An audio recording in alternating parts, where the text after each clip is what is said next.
maybe this will be quite a short talk because it's evening. It must be getting on for 6 o'clock. We finished afternoon, evening puja, chanting a short while ago, and then I had a couple of things to do and had planned to plan what I was going to say to you, talk about anyway. But I didn't plan anything as usual, and it is in this tradition not the done thing to plan. However, there is a subject matter in my mind from a question from one subscriber, username Fred, whom asked me if I had any ideas on consciousness without surface.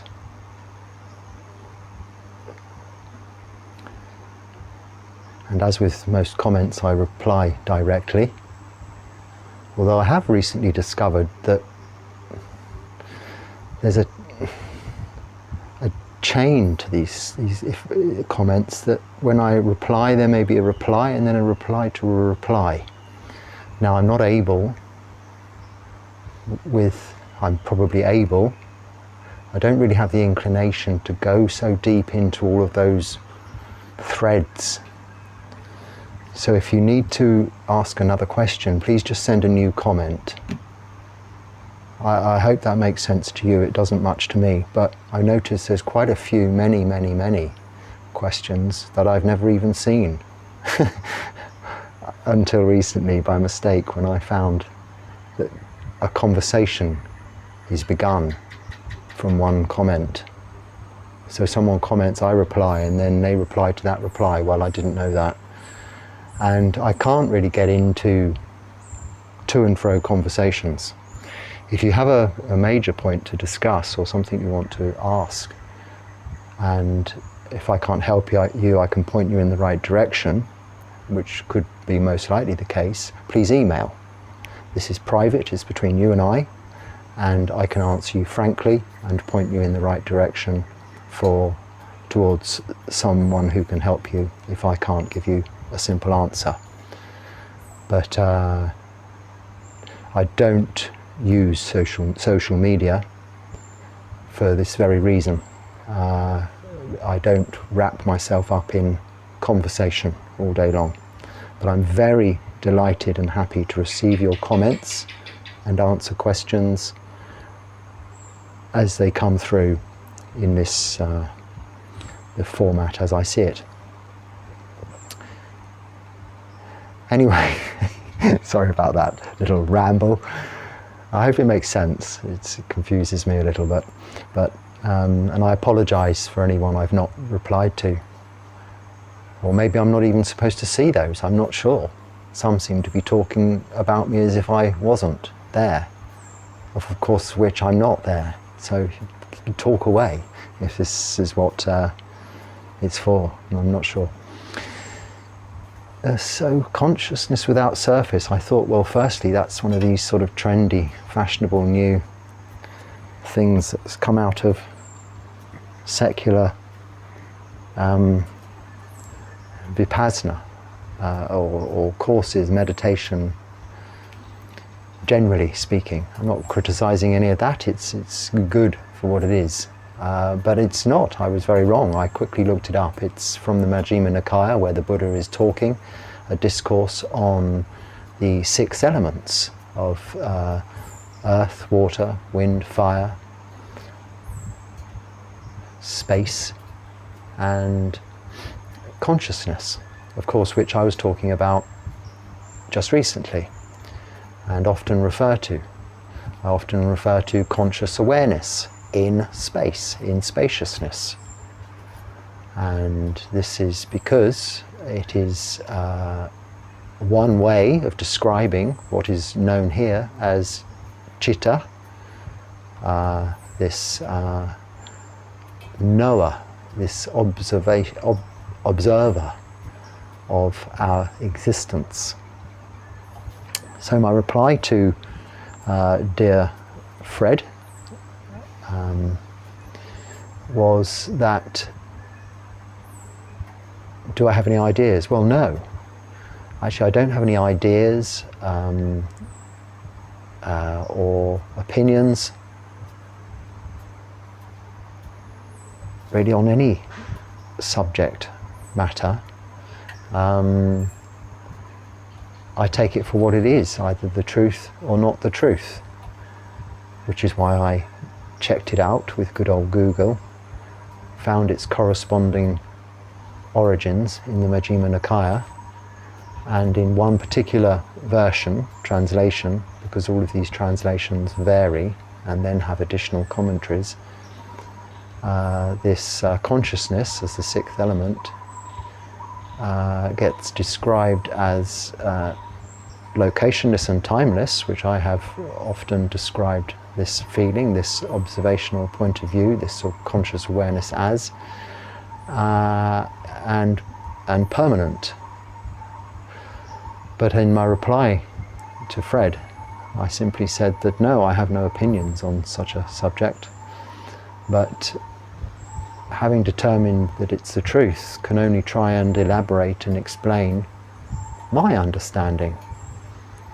Now, one can look at all these things, if you're clever, from the point of view of Abhidharma and the intellectual side of things, and have all kinds of most elaborate explanations.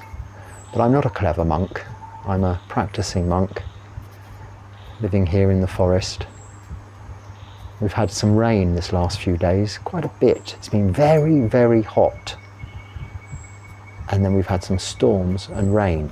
And this combination makes this like a sauna, and even at this time of the evening, very warm.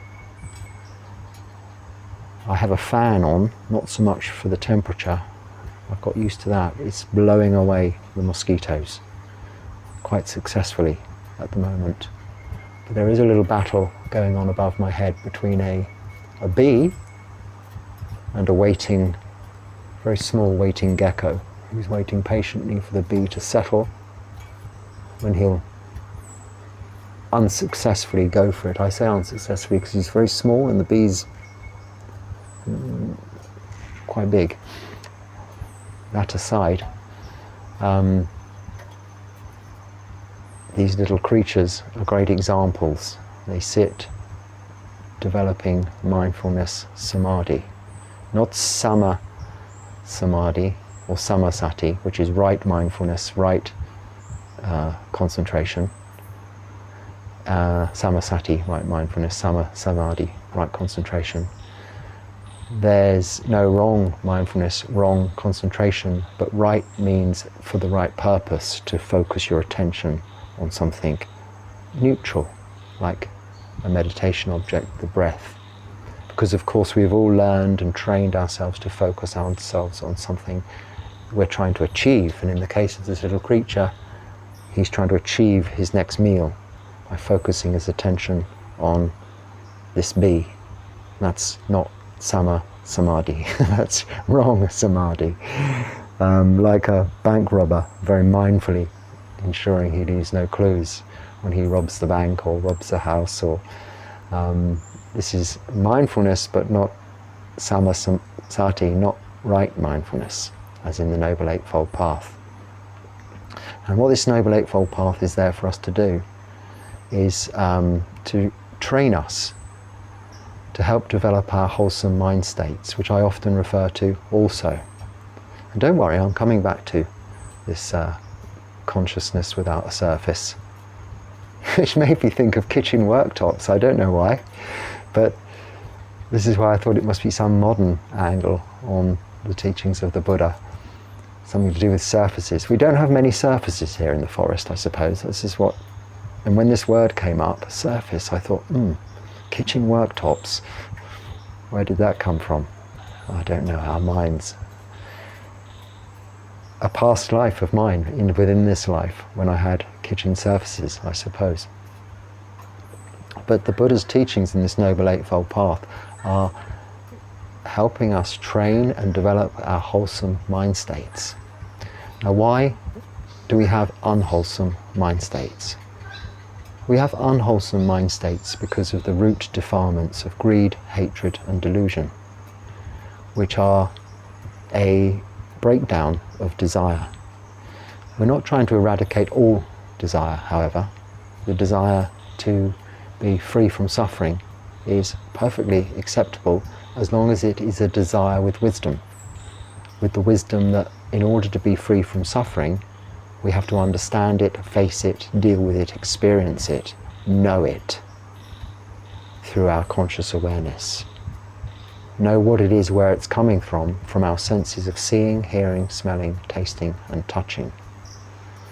Now these senses of seeing, hearing, smelling, tasting and touching are what we call consciousness, or Vedana. No, Vijnana. I'm getting all my Pali words mixed up. We'll call it consciousness, which is the fifth of the five khandhas.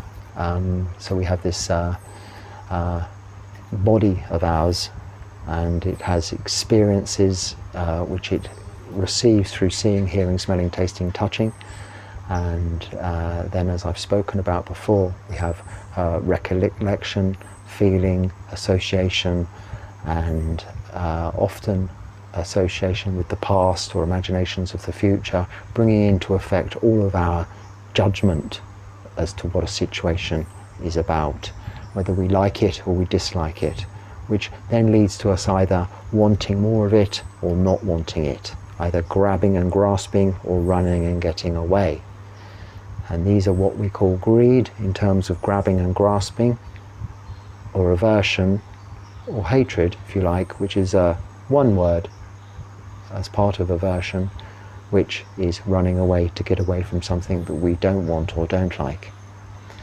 And this is what forms those two parts of these three root defilements. And delusion is simply not understanding that it's those that are the cause of our suffering.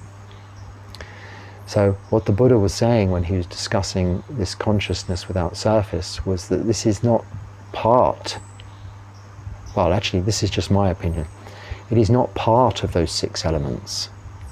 It just sees solidity, earth element, as solid solidity, like this floor, which is not very solid because of the termites, but it's solid enough to support me for another night. And the liquid element, liquidity, water, and the wind element, air, wind like this fan, and fire. Then we have spaciousness and consciousness. But the earth, water, wind and fire are what make up this body, and what enable us to experience through seeing, hearing, smelling, tasting and touching. Experience all sensations through phenomena that we witness in bodily form. So the rupa khandha, bodily feelings and sensations. And then form opinions about them, sankhara, which are just that, opinions of liking or disliking. And if we're to be free from suffering, not only do we need to be, well, to be free from desire, we just have to separate ourselves a little bit from this experience, this human experience. We're like a driver in a car, thinking we are the car. Now we're not. We can get out of the car, and the car is still there. So if we step out of the car for a moment, just putting a little distance between us and our experience, we are free. And in that position, we are consciousness, or conscious awareness, in spaciousness, the space element, which is infinite and timeless, and able to observe and witness this human experience. And this is consciousness without surface.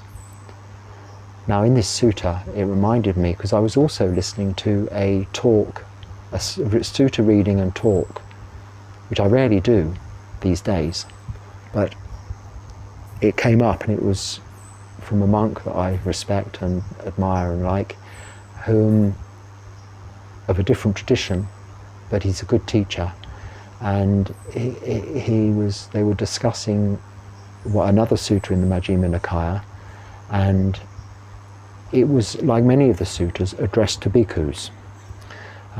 So like me, a monk, fully ordained monk. And then, of course, they were living in the forests, under trees, and on kind of permanent tudong before monks got comfortable in their offices in monasteries in the city, in comfortable chairs and internet and such like. So it reminded me that he was teaching these monks this Noble Eightfold Path, this practice of Sila, Samadhi, Panya, the same as we're learning it, or you're learning it as lay people, or trying to understand it as lay people and practice it in everyday lives, but to the ultimate level of practice that is possible. And you might say, well, that's not so applicable to me. Well, it really is, because what it offers there is inspiration. I mean, I've experienced in this last few days some discomfort, bodily, physical discomfort, of course, because of the heat. So many insects now, all in my kuti. Doesn't matter how you shut the doors. I have the screen, mosquito screens, they come in through the little gaps. Then you try and rinse your robes and they don't dry, and then generally trying to sweep the paths is all difficult when it's wet. There's lots of things.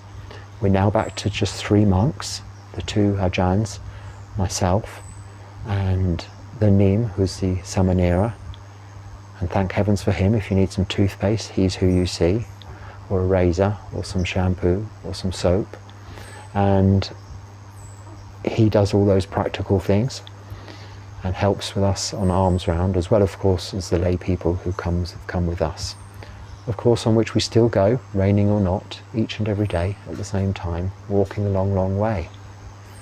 And also the Ajahn, he's changed the chanting. So all what I said about the chanting in evening puja is different the other day, is different again now. And we're having to sit in that rather uncomfortable on our haunches position for considerably longer now, whilst we chant the whole introductory dedication of offerings and homage to the Triple Gem in both Pali and Thai.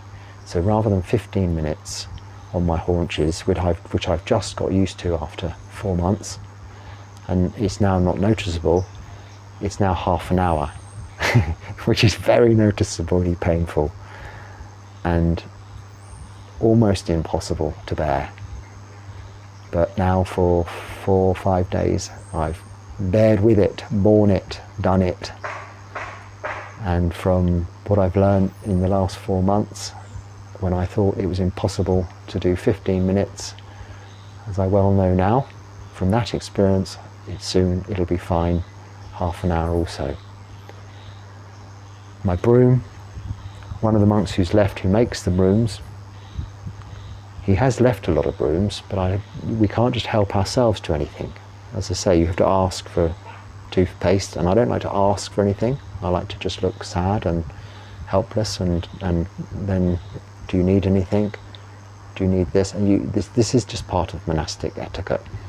But my broom is a bit sad. I've got one that's way too long and doesn't deal with damp leaves, and one that's way too short, and many things. And what do we do with these many things that we call suffering? We make them personal. We take them personally. It's all about me. It's all about us. You know, why is there's just 3 monks here now, so there's 10 times more sweeping to do, and it's raining. well, before there wasn't enough, when there was 6 months, there wasn't enough sweeping to do. Whatever, it's not right. And it's all getting at me. And this is where we look at this consciousness without surface as being the observer who just steps aside and sees all of this experience as just seeing, hearing, smelling, tasting, touching, thinking about that, bringing up all of these crazy notions of, oh, maybe that monk only left because I upset him, or I did this or did that, or maybe we're having to sit for longer and chant for longer because it's a punishment, or maybe this or maybe that. Of course it's not that. No one cares about you, no one cares about me or us. They've got their own concerns. They all think it's about them. We all think it's about us. So we mustn't take it personally, anything personally. It's just happening. There is suffering, a cause of suffering. There is an end of suffering and a path leading to the end of suffering. This is the Buddha's Noble Eightfold Path. If we practice sila, samadhi, panya, we'll soon train ourselves, developing wholesome mind states and reducing unwholesome mind states to see everything for what it is, the truth, with that little bit of distance. When we're in the middle of a city, with all of the rush hour traffic of the evening, in many big cities, in India especially, they're all sounding the horns and there's lots of noise and goings on, people coming and going. You may be sitting on a crowded bus going from A to B, just a very short distance, and it's taking a very long time. And you feel that you're in a very, very, very busy and loud and disruptive, mentally disturbing environment, right in amongst it. But if you're sitting on an aeroplane, I don't know, 20,000 feet in the air, and you pass over a huge city in Europe where all this is going on, or anywhere in the world, and you see the pretty lights down below, you think, wow, look at those pretty lights down below. And it's all peaceful. It's not really, because the noises of the plane is quite loud, but you've got used to it. In decibels, it's probably louder than in your car, sitting in that city. But you've got used to that constant, and you're looking down, black sky, stars, maybe a moon, the little lights along the roadways, and the cluster of lights being the city. And it looks so calm and peaceful down there. Why? Because you're just that little step, well, you're 20,000 feet away from it, but you're not having to go that far in your mind. Just step outside, put a little distance between you and whatever's going on, and see that it is not personal. It isn't about you, because what is you? It is what you've made it. It is purely a result of causes and conditions that have arisen, and also you have been responsible for their arising as a result of your actions of body, speech and mind in this present moment and of the past. But what can you do in this present moment with these actions of body, speech and mind is not react against what you are seeing, hearing, smelling, tasting, touching. So if it's a liking, not going to grab, get more of. If it's a disliking, not running away from or shutting it down. Just witness it, see it from an observational point of view for what it is. And the Buddha was saying in this teaching to the bhikkhus, in this particular case, that this conscious awareness, or this consciousness without surface, is separate from those 5 elements, including space, that make up this body. And therefore, it isn't subject to aging, sickness and death. It is, as we call it here, the citta. It is the observer. But as I talked about just recently, it does get affected. It is powered by, it is driven by your kilesas, resulting from greed, hatred and delusion. And it is this strict training the bhikkhus have in the forest to fight these kilesas. It is by far the easiest way, because you see my concerns here about, you may think, well, crumbs, is that all he's got to worry about? A broom, a few insects, a bit of rain here, a bit of rain there, whether it's 1 month, 2 months, 3 months, whether it's 15 minutes chanting or 30. Those concerns of mine are very insignificant and trivial, maybe compared to the concerns you may have in lay life. You may have a job interview coming up, some exams to take. You may have financial concerns or health concerns. You may have relationship troubles. Or you may be having a wonderful, exciting time and you're very excited about an upcoming promotion or a holiday that's just around the corner. All of these things. And this is all so much more exaggerated form of experience. And when you immerse yourself, though, the bhikkhu's life, having renounced, and just with, well, it's not here, it's the other side of this netting, but my bowl and these robes. And this is all you own, these 8 requisites. Wherever you place yourself, that is it, that's your home. Then small things become your concern. The same way as when you have all of these worldly goods, a house, a family, relationships, jobs, careers, motor cars, all of this stuff. Those things are of your concern. But they more easily immerse you, like in that city environment of traffic and jams and chaos, and envelop your awareness and make you feel that everything is personal and you are part of it. But the Buddha's training to the monks, when he was saying that we're sitting here in the forest with just this, it's far easier to step outside.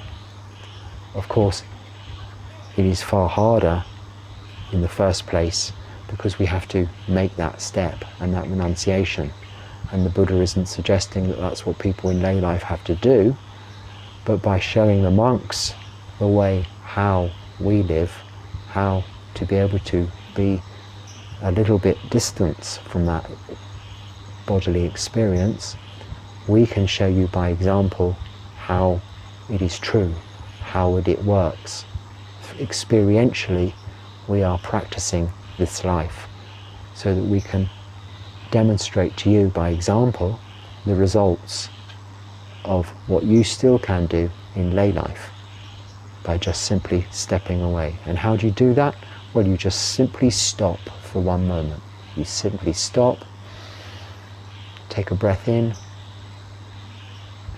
and a breath out. Nothing more than that. Let your body settle for a moment and let your body relax. Let your mind settle for a moment and let your mind become calm. If it's thinking, that's okay. Let it think. Don't try to stop thinking. You can just stop and watch the space between thoughts. Stop and watch thinking. Ask yourself, what is it thinking about? What is my mind, thinking mind, troubling itself with now? Is it personal really? No, this would be happening anyway. And then you're just simply taking your 1 step away into conscious awareness, which is this conscience without surface. So not a fashionable modern phrase, but perhaps a trendy translation in what he probably said, or he said, Vijnanam Adina Sasanam, something like Dasanam. I'm not very good at this Pali stuff, as I say, I'm not a clever monk.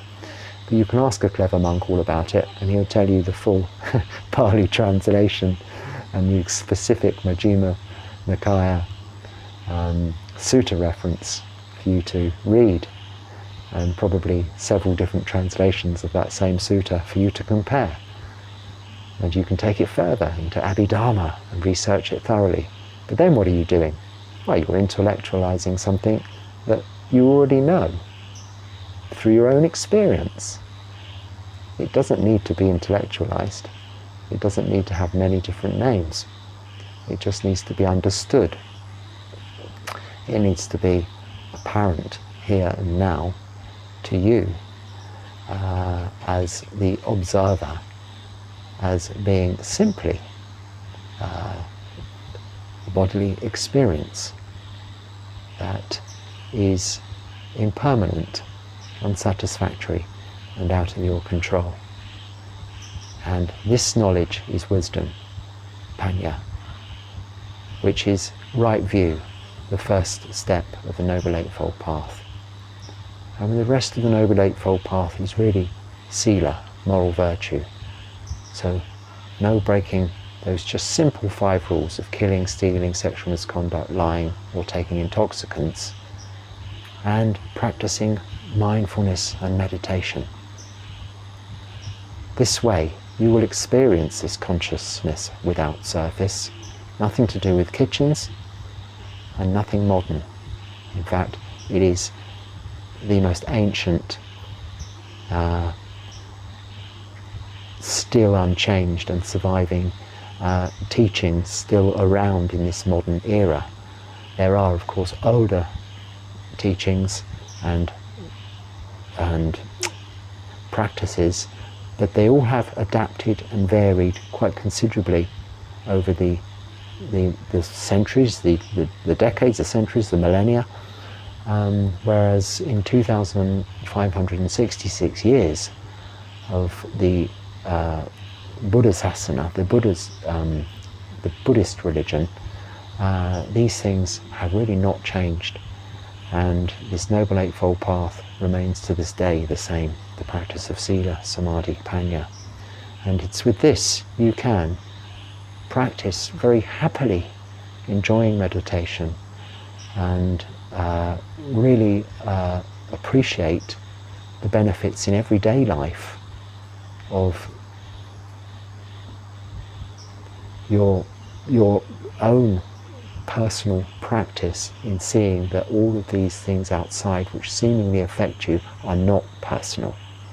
What is personal is your perspective and how you adjust that point of view.